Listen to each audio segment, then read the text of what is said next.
नमस्कार दोस्तों, आज हमारे साथ एक्स रो ऑफिसर एनके सूद सर है। सूद सर नमस्कार, आपका बहुत बहुत स्वागत है। नमस्कार, बहुत बहुत शुक्रिया आपका। तो सर, मुकेश चंद्राकर छत्तीसगढ़ में एक पत्रकार की बेरहमी से हत्या कर दी गई है और उसके ऊपर मैं इसमें बहुत ज्यादा बधाई देना चाहूंगा इस खबर को उजागर करने के लिए अरविंद केजरीवाल और प्रियंका वाड्रा की, जिन्होंने कहा कि भ्रष्टाचार का एक मामला था जिसको उन्होंने उजागर किया था बस्तर में, छत्तीसगढ़ के, और इसलिए उनकी हत्या कर दी गई, तो इस पर कार्रवाई होनी चाहिए। तो ये सामने आने के बाद अब वहां पे कुछ गिरफ्तारियां भी हुई हैं, लेकिन प्लीज इसमें जानना चाहेंगे कि कौन थे वो नेता लोग, किस पार्टी के थे, जिसके बारे में इन्होंने खुलासा किया था पत्रकार की, और क्या क्या हुआ था। देखिए, नॉर्मली आप देखते हैं प्रियंका गांधी या केजरीवाल कोई आम बात नहीं करते, बड़ी खास बात करते हैं जब उनको पता हो कि बीजेपी की गलती है। उनको लगा कि ये जो करप्शन हुई है बीजेपी के राज में हुई है और इस पत्रकार की हत्या कर दी गई, क्योंकि डिटेल पे तो जाते ही नहीं, झूठ बोलने की आदत है दोनों को। एक्चुअली जब इन्वेस्टिगेशन में पता चला कि जो यहाँ पे हत्या की है कांग्रेसी ने की, और जो करप्शन थी वो कांग्रेस के टाइम पे थी, यानी कि 2023 से पहले थी, क्योंकि दिसंबर 2023 के अंदर वहां पे बीजेपी की गवर्नमेंट आई है और करप्शन उससे पहले की थी। 120 करोड़ का घपला था, ये बहुत बड़ा घपला था और इस आदमी की हत्या कर दी गई। इसके जहां पे जिस आदमी ने इसकी हत्या कराई एक कांग्रेस का आदमी था, क्योंकि वो वहां पे रोड साइड का वो था, कंट्रैक्टर था बीजापुर के अंदर, बीजापुर टाउन के अंदर। और उस इसके जब घर में गए कंट्रैक्टर के, तो वहां पे सेप्टिक टैंक था, वहां पे भी देखा, लेकिन पुलिस को कुछ नहीं मिला। नेक्स्ट डे इसकी लाश मिल गई और लाश के इतने बुरे हाल थे कि लोग बुखला गए। मतलब कुल्हाड़ियों से उसको मारा गया, कलेजा अलग कर दिया गया, हड्डियां तोड़ दी गई। और मुझे याद आती है सुशांत सिंह राजपूत की, जिस तरीके से उसकी बेरहमी में हत्या कर दी गई थी जब वहां पे उद्धव ठाकरे की गवर्नमेंट थी महाराष्ट्र के अंदर, और वहां पे भी कुछ नहीं मिला।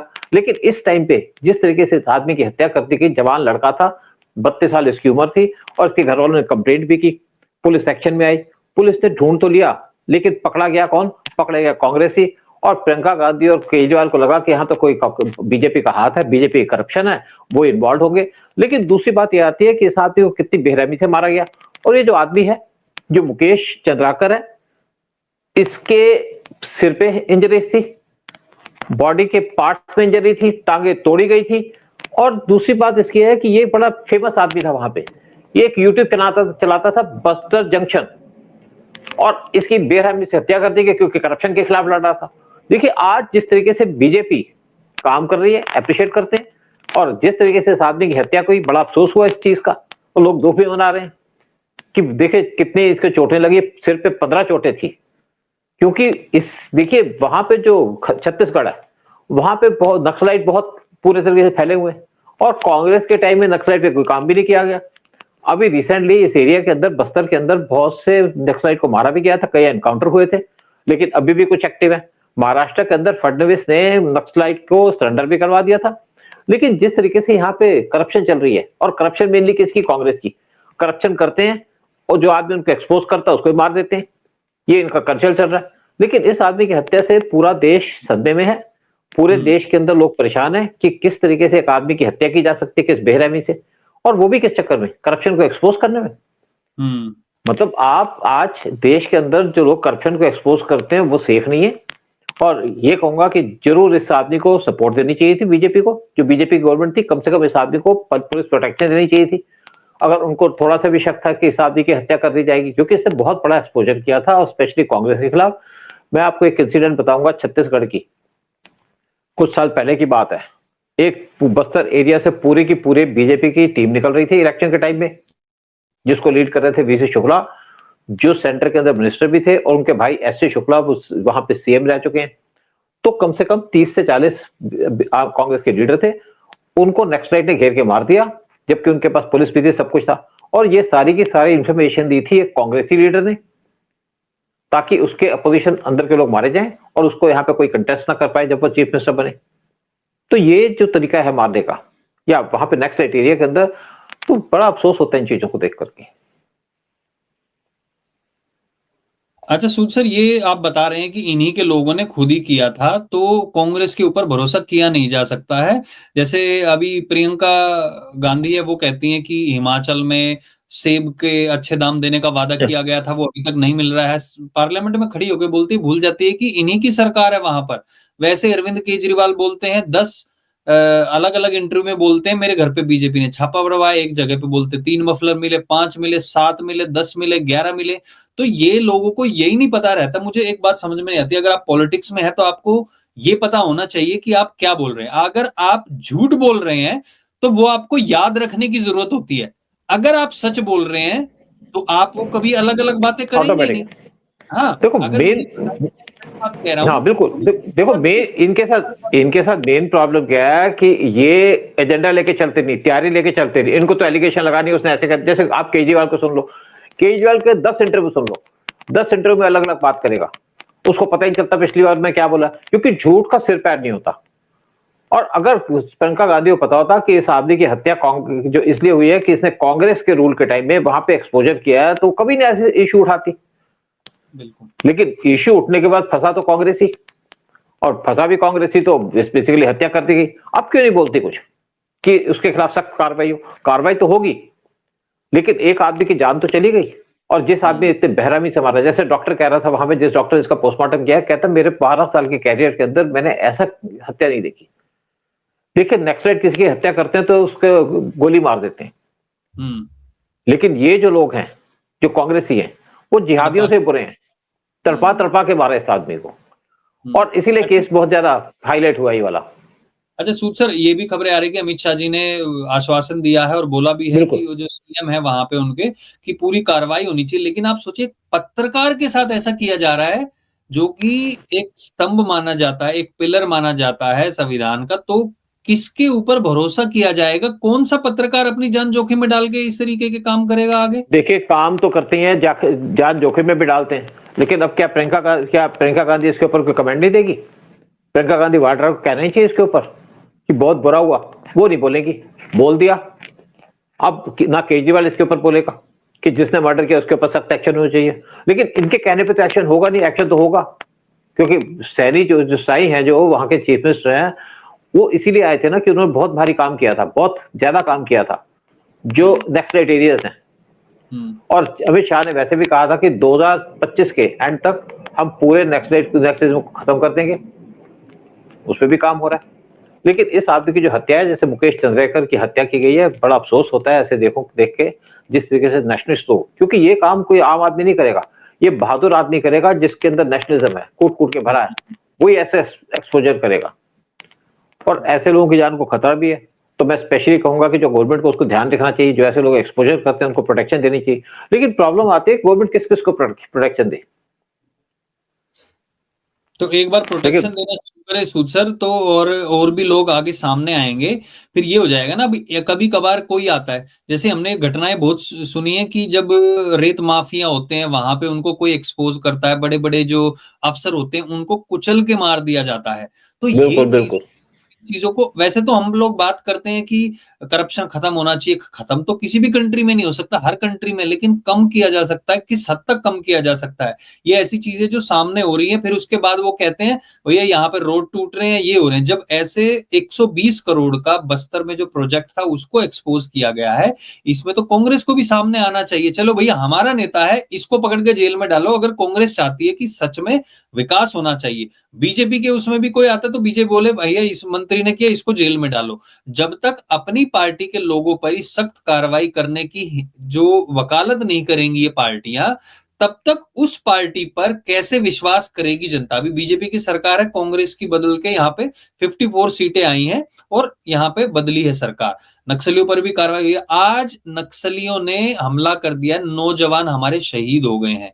तो अमित शाह एक तरीके से उसके ऊपर ऑलरेडी आपने बताया कि वो काम कर ही रहे हैं, लेकिन और क्या गवर्नमेंट यहाँ पे साइड बाय साइड कर सकती है ऐसे लोगों की सुरक्षा के लिए, ताकि उनको ये बने लगे कि हाँ भैया अगर आप इस तरीके से काम कर रहे हो तो एक मैसेज जाए ऐसा इनके ऊपर। I think fast track court ऐसे लोगों के लिए होनी चाहिए। कोई पॉलिटिशियन है, कोई अफसर है, अगर उन्होंने गलत किया है तो ऐसे लोगों पर फास्ट कार्रवाई होनी चाहिए, जबकि क्या होता है, उल्टा होता है हमारे देश में, ऐसे लोगों पर ही 20-20 साल लग जाते हैं। अब आप देख ले राजस्थान में वो सलमान खान के ऊपर केस है, 20 साल हो गए ना।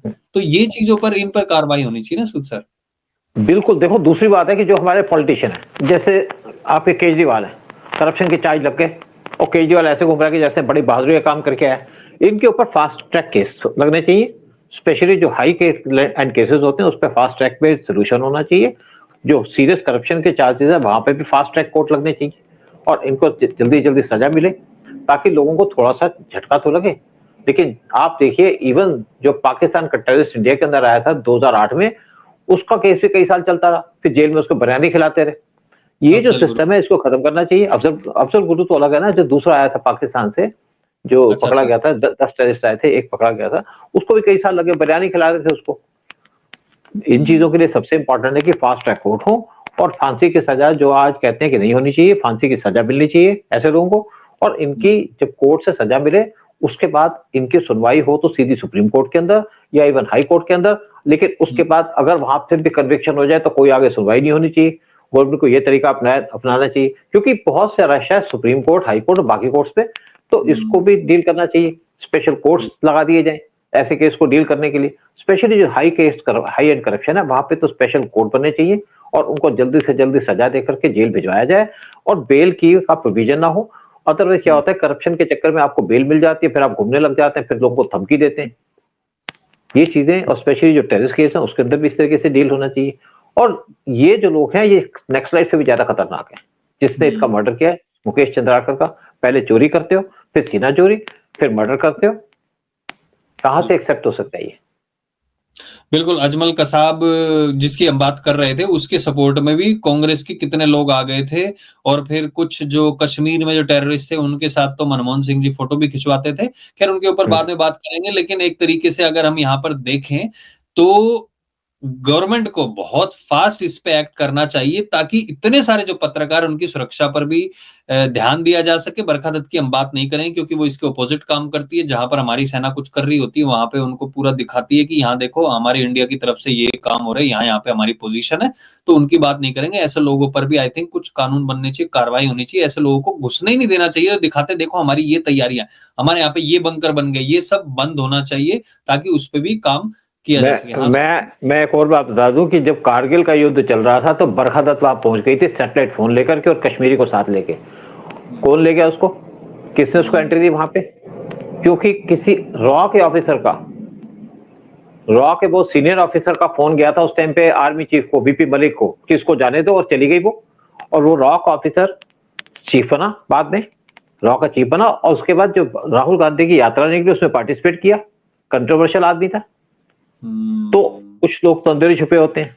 क्योंकि वीपी मलिक के ऊपर जो चार्ज लगे, तो मेरा कोई कजन है जो वीपी मलिक के आसपास है, उसने उससे बात किया, आपने कैसे उसको आने दिया? उसने कहा था मेरे को नहीं, वो रॉ का फलाना ऑफिसर था, उसने नाम दिया तो मैंने उसको आने दिया। तो आपके बॉल अंदर ही होते हैं, जासूस अंदर ही होते हैं, बीमारी आपके अंदर ही है, तो आप किसी भरोसा नहीं कर सकते। और जब 26 कहता था तो बरखा दत्त का पता ही है कि बरखा दत्त वहां पे फोन लेके चली गई, पूरी लाइव कास्ट कर रही थी, बता रही थी कौन सा कमांडो कहाँ जा रहा है, कौन सा कमांडो को जा रहा है, सारी इन्फॉर्मेशन पास की जा रही थी कमांडोज को, कमांडोज की जो सारी इन्फॉर्मेशन पास की जा रही थी टेररिस्टों को, जिससे नुकसान हुआ।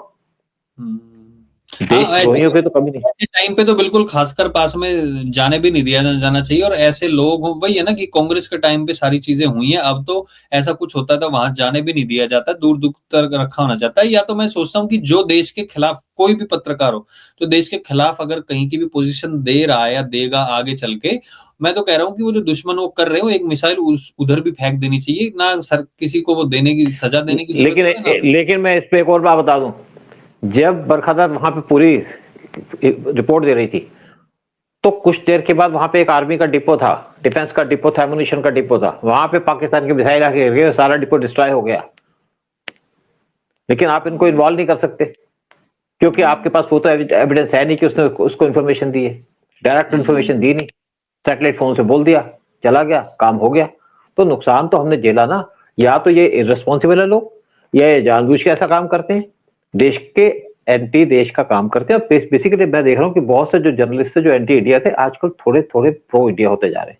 मैं राजदीप सरदेसाई की सुन रहा था, बरखा दत्त की भी मैं इंटरव्यू सुन रहा था। कभी-कभी नहीं, वो तो कभी-कभार करता है कि लोग बिल्कुल ही उसको हेट ना करने लग जाए। राजदीप सरदेसाई तो मुझे लगता है कि गिरगिट को मात देने वाले हैं वो तो खैर रंग बदलने में, बट डीप देखते हैं स्टेट। आगे। बिल्कुल डीप स्टेट पार्ट का, ऑफ डीप बिल्कुल। स्टेट। बिल्कुल, बिल्कुल। नहीं वो अभी भी वो कुछ हुआ था ना वहाँ पे, तो डीप स्टेट की बात हो रही थी, तो उसपे भी मैंने एक ट्वीट किया था कि अभी राजदीप सरदेसाई भी सोरोस के उसमें आएँगे, कुछ घंटों में ही आगे कि यार हमारे देश में हो रहा है, हम कैसे किसी और कंट्री के किसी और फलाने को इस पे इल्ज़ाम लगा सकते हैं। तो वो चीज़ें दिख जाती हैं, action speaks louder than action speaks louder. तो अभी एक चीज़ तो यहाँ पे क्लियर हो गई है कि जो कांग्रेस ने वहाँ पर आवाज़ उठाई, आम आदमी पार्टी ने आवाज़ उठाई, उसके बिना पर भी, और अमित शाह जी ने पहले ही ऑर्डर दे दिया है, जो चंद्राकर की हत्या हुई है उस पे वहाँ पर इंसाफ मिलना चाहिए। हम लोग भी यही चाहते हैं कि ऐसे लोगों के साथ इंसाफ ज़रूरी है और बहुत फास्ट ट्रैक में इसके ऊपर कार्रवाई होनी चाहिए। बट बहुत-बहुत धन्यवाद सूद सर आने के लिए, सारी जानकारी हमारे साथ साझा करने के लिए। सबसे निवेदन है वीडियो शेयर ज़रूर करें। बहुत-बहुत धन्यवाद। जय हिंद, जय भारत। जय हिंद, जय भारत।